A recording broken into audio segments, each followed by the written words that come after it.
আজ আমি 4টি বিষয় নিয়ে আলোচনা করব, যা খুব দ্রুত আপনাকে অন্যদের কাছে অপ্রিয় করে তুলবে। 1.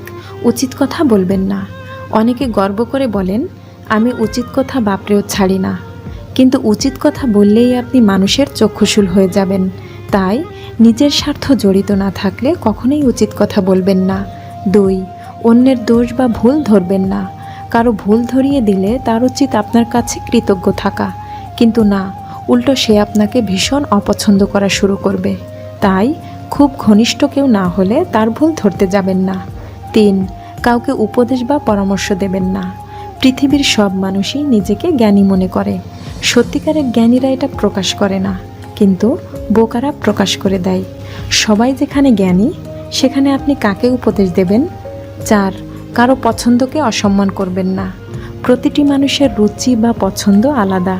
কোনো মানুষের মতামত, পছন্দের ব্যক্তি বা বস্তু যদি আপনার ভালো না লাগে, তাহলে চুপ করে থাকুন, কিন্তু বলতে যাবেন না যে সেটা আপনার পছন্দ নয়।